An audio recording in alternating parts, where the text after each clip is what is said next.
কিন্তু যখন কাজটা করা হয় না ওভারঅল, তো তার মধ্যে অনেক ডিটেলিং থাকে। আমি অনেক কিছুই বুঝতে পারছি না, ওকে বারবার জিজ্ঞেস করছি এটা এরকম হবে, এটা এরকম হবে। আমরা যেটা ভেবেছি সেটার সঙ্গে বাস্তবে সেটা কেমন দেখতে লাগবে, আমাদের এটা প্যাকেজ, এটাই করতে হবে আপনাকে।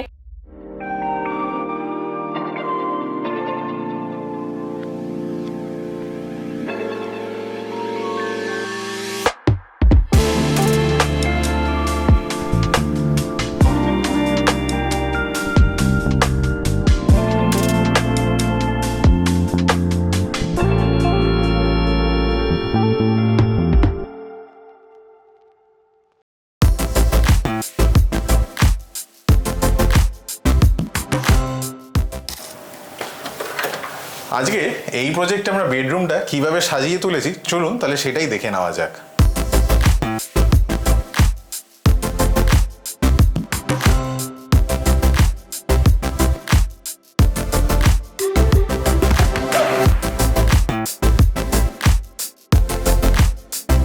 ঘরে ঢোকবার পরই আপনারা যেটা দেখতে পাবেন একটা সুন্দর ফল সিলিং ডিজাইন। এখানে কিন্তু ফল সিলিংয়ের ডিজাইনটা আমরা খুবই সিম্পল রেখেছি এবং প্রোফাইল লাইট দিয়ে ডিজাইন করেছি। এই প্রজেক্টে কিন্তু আমরা জিপসাম বোর্ডে ফল সিলিং করেছি আর প্রতিটা লাইট অ্যান্ড ওয়্যারিং কিন্তু আমাদের ব্র্যান্ডেড থাকে। বেডরুমে এন্ট্রান্স হওয়ার পরই আপনারা যেটা দেখতে পাবেন একটা লং ড্রেসিং ইউনিট। ড্রেসিং ইউনিটের ঠিক এক পাশে আমরা কিছু স্টোরেজ স্পেস প্রোভাইড করেছি এবং আমরা শেলফ কিছু প্রভিশন দিয়ে দিয়েছি। আর ঠিক তার নিচে এখানে কিন্তু একটা ড্রয়ারের প্রভিশনও দেওয়া হয়েছে, আবার নিচে একটা স্টোরেজ স্পেসও প্রোভাইড করা হয়েছে। আজকে বেডরুমে বেডটা কিন্তু আমরা একটু ইউনিক রাখার চেষ্টা করেছি। ইউনিকটা হলো এটা কিন্তু অ্যাকচুয়ালি একটা হ্যাঙ্গিং বেড আর এর সাইজ হলো 6-7 আর হেডবোর্ডটা একটু অন্যরকম ডিজাইন করার চেষ্টা করেছি। আপনারা কিন্তু অবশ্যই কমেন্টে জানাবেন যে আপনাদের এই ওভারঅল বেডরুমের ডিজাইনটা কেমন লেগেছে আর এই বেডের ডিজাইনটা স্পেশালি আপনাদের কেমন লেগেছে সেটাও কিন্তু জানাবেন। আর এই যে পোর্শনটা আপনারা দেখতে পাচ্ছেন এখানে কিন্তু আমাদের ওয়ালপেপার লাগানো হবে, এখনও লাগানো বাকি আছে। আমরা কিন্তু নেক্সট ভিডিওতে অবশ্যই দেখিয়ে দেবো ওয়ালপেপার লাগানোর পর ওভারঅল ভিউটা কেমন লাগছে। এই বেডরুমে কিন্তু একটা স্পেস করা ছিল, সেই স্পেসেই কিন্তু আমরা ওয়ার্ড্রপ প্রোভাইড করেছি। এই ওয়ার্ড্রপে আমরা কিন্তু সেন্সার লাইটিং প্রোভাইড করেছি। এটা অটোমেটিক লাইটস, যখনই আপনি ওয়ার্ড্রপটা ওপেন করবেন তখনই কিন্তু আপনার লাইট অটোমেটিক জ্বলে উঠবে। ওয়ার্ড্রপের ডিজাইনটা একটু ইউনিক রাখার চেষ্টা করেছি। আপনারা কিন্তু কমেন্টে অবশ্যই জানাবেন যে আপনাদের এই ওভারঅল বেডরুমের ডিজাইনটা কেমন লেগেছে আর এই ওয়ার্ড্রপের ডিজাইনটা কেমন লেগেছে। এই বেডরুমের প্রতিটা প্রোডাক্টই কিন্তু ডিফারেন্ট মেটেরিয়ালে করা যেতে পারে, যেমন ধরুন ইউপিভিসি, প্লাই। আপনারা কিন্তু কমেন্টে অবশ্যই জানাবেন যে আজকে যে বেডরুমটা আমরা বানিয়েছি সেটা আপনাদের কি মনে হয় যে কোন মেটেরিয়াল দিয়ে বানানো, ইউপিভিসি না প্লাই। এই বেডরুমে প্রতিটা ফার্নিচার কিন্তু আমরা বিভিন্ন রকমের মেটেরিয়ালে বানাতে পারি, তার উপরে কিন্তু কস্টিংটা অনেকটাই ডিপেন্ড করবে। এই প্রজেক্টে এটা হলো ওনার সেকেন্ড বেডরুম।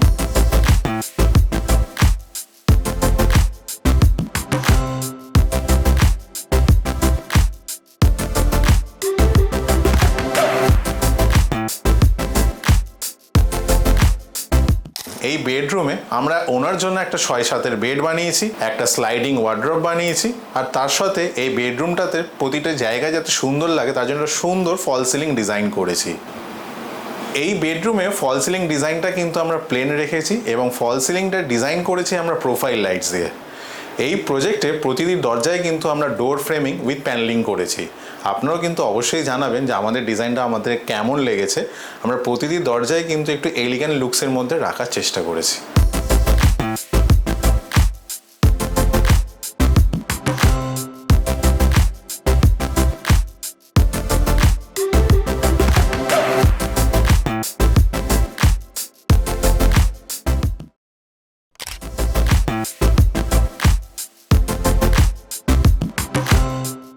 চলুন তাহলে দেখে নেওয়া যাক আজকের মডুলার কিচেনটা আমরা কিভাবে সাজিয়ে তুলেছি।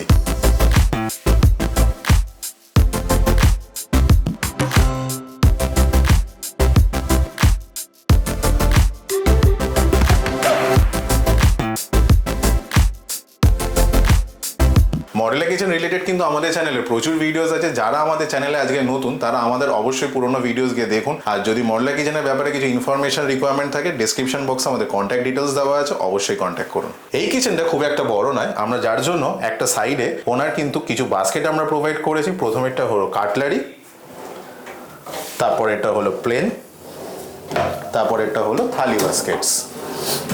এই কিচেনটাতে আমরা এই জায়গাতে আমরা একটা স্টোরেজ স্পেস প্রোভাইড করেছি আর ভিতরে একটা শেলফ প্রোভাইড করে দিয়েছি। আর এই পোর্শনটাতে কিন্তু আমরা আরেকটা স্টোরেজ স্পেস প্রোভাইড করেছি, আর ভিতরে কিন্তু আমরা শেলফ প্রোভাইড করে দিয়েছি। এই জায়গাটাতে আমরা গ্যাস রাখার জন্য প্রভিশন দিয়েছি। এই কিচেনের স্পেসটা যাতে ক্লায়েন্ট প্রতিটা জায়গা প্রপারলি অ্যান্ড ফাংশনালি ইউজ করতে পারে, যার জন্য আমরা একটা কর্নারে কিন্তু ওনার পিভিসি রোলার শাটার প্রোভাইড করেছি। এই পোর্শনটাকে আমরা বলি পিভিসি রোলার শাটার। এটা ওপেন আমরা করি ঠিক এইভাবে। আমরা এখানে মাইক্রোওয়েভ স্টোর করে রাখতে পারি, ইন্ডাকশন কুকার স্টোর করে রাখতে পারি, বিভিন্ন রকম কিচেন গ্যাজেটস কিন্তু আমরা এর ভেতরে স্টোর করে রাখতে পারি, যেটা আপনার যখন দরকার থাকবে ঠিক সেই সময় আপনি বার করে ইউজ করতে পারবেন। আবার ইউজ হয়ে গেলে আমরা এই জায়গায় রেখে আর এরমভাবে সেটা অফ করে দিতে পারি। আশা করি এই লুকসটা আপনাদের ভালো লেগেছে। অবশ্যই কমেন্টে জানাবেন আপনাদের কেমন লেগেছে। কিচেনের স্পেসটাকে আরও বড় করার জন্য আমরা কিন্তু ওভারহেড ক্যাবিনেটস প্রোভাইড করেছি। আর এই ওভারহেড ক্যাবিনেটসের মধ্যে দিয়ে গেছে কিন্তু আমাদের এই চিমনির পাইপ। এটা হলো ওনার একটা ছোট্ট ব্রেকফাস্ট টেবিল।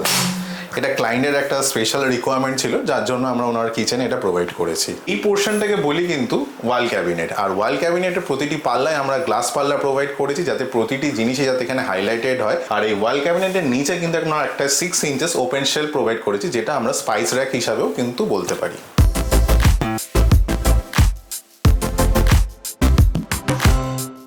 এই প্রজেক্টে এই রুমটাতে আমরা ওনার স্টাডি রুম হিসাবে ডেকোরেট করেছি। চলুন তাহলে দেখে নেওয়া যাক আমরা এই রুমটা ওনার কিভাবে ডেকোরেট করেছি।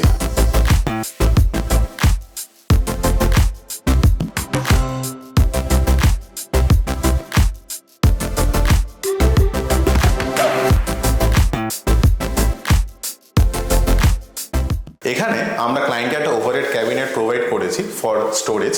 আর ঠিক তার নিচে আমরা কিছু ডিজাইনেবল ওপেন শেলফ বানিয়েছি। আর ঠিক তার নিচে প্রোফাইল লাইট দিয়েছি, যাতে উনি যে ডেকোরেট পিসগুলো এখানে রাখবেন সেগুলো যাতে আরও বেশি হাইলাইটেড হয়। আর এই যে স্পেসটা দেখছেন, এটা অ্যাজ এ ওয়ার্ক টেবিলে ইউজ করতে পারেন, অ্যাজ এ স্টাডি টেবিলে ইউজ করতে পারেন। আর ঠিক তার নিচেই আমরা কিন্তু 3টে ড্রয়ার্স প্রোভাইড করে দিয়েছি। এই যে স্পেসটা আপনারা দেখছেন, এই স্পেসে কিন্তু ক্লায়েন্ট চাইলে ওনার বুকসও সাজিয়ে রাখতে পারেন এবং চাইলে ডেকোরেট পিসও সাজিয়ে রাখতে পারেন।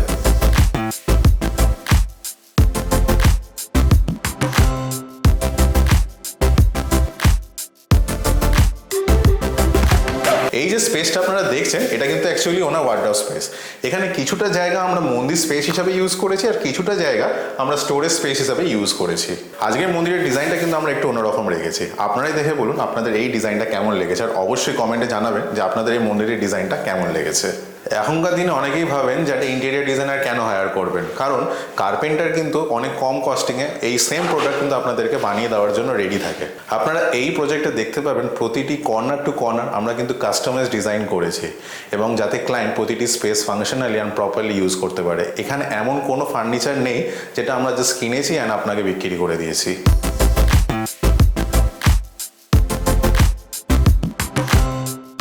এন্ট্রেন্স হওয়ার পরে আপনারা যেটা দেখতে পাবেন একটা সুন্দর টিভি ইউনিট। আর এই টিভি ইউনিটটা কিন্তু আমরা পুরো দেওয়াল জুড়ে করেছি।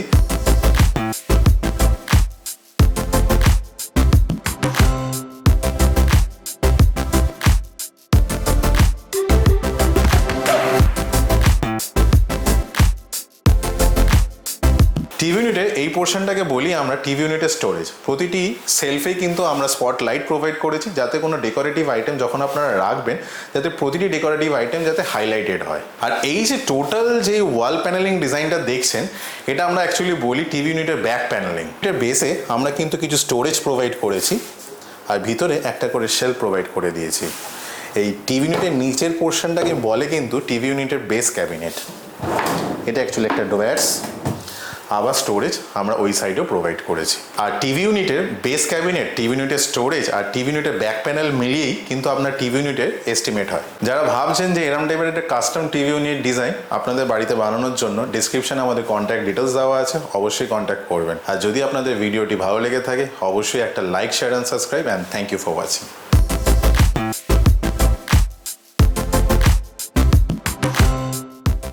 স্যার, আমাদের সাথে কাজ করার আপনার ওভারঅল এক্সপিরিয়েন্সটা কেমন ছিল, সেটাই যদি আমাদের অডিয়েন্সের সাথে একটু যদি শেয়ার করতেন। ফার্স্ট অফ অল আপনাদের কন্ট্যাক্ট করেছিলাম আমি ইউটিউবের থ্রু দিয়ে। প্রফেশনালিজমটা খুব হাই মনে হয়েছে আমার, যা বলা হয়েছে সেই কাজেও সেটাই, মানে ওইটা আমার খুব ভালো লেগেছিল। আর প্রথম যেদিন আপনার অফিসে আমরা ভিজিট করেছিলাম, সেই আপনাদের সেট আপটা আমাদের খুব ইমপ্রেস করেছিল। ওইখানে যে ওভারঅল আমাদের এক্সপিরিয়েন্সটা ছিল, ওই প্রথম দিনই আমি বুঝতে পেরেছিলাম যে এদের দিয়েই হবে, মানে আমি যেটা চাইছি সেটা এরা করতে পারবে। আর একটা যেটা আমার খুব শুরু থেকেই একটা চিন্তা ছিল যে আমরা দুজনেই ওয়ার্কিং, আমরা কেউ আর কি রেগুলার এসে সুপারভিশন করতে পারবো না, তো সেইটা আপনারা আর কি খুব সুন্দর হ্যান্ডেল করেছেন। আমি পুরো ফ্ল্যাটের চাবি আপনাদের দিয়ে দিয়েছিলাম, আপনারাই এখানে থেকে রান্না করে খেয়ে সারাদিন থেকে কাজ করেছেন এবং 90 ডেজ বলা হয়েছিল, আমার আজকে 90 ডেজ কমপ্লিট হলো। ম্যাম, তো আপনার ওভারঅল এক্সপিরিয়েন্সটা কেমন ছিল সেটা যদি একটু বলতেন। আচ্ছা, প্রথম কথা হচ্ছে যে ইন্টেরিয়র সম্পর্কে আমাদের যেটুকু আইডিয়া সেটা হচ্ছে বিভিন্ন রকমের ভিডিওস দেখে বা ইউটিউবে নানা রকমের স্ন্যাপশট, শর্টস এগুলো দেখে, কিন্তু যখন কাজটা করা হয় না ওভারঅল, তো তার মধ্যে অনেক ডিটেলিং থাকে। এবার এত ডিটেলিং অ্যাজ আ কাস্টমার আমরা কিন্তু এত জানি না, কারণ সেটা কিন্তু বিভিন্ন এক্সপার্ট যারা তারাই কিন্তু জানেন।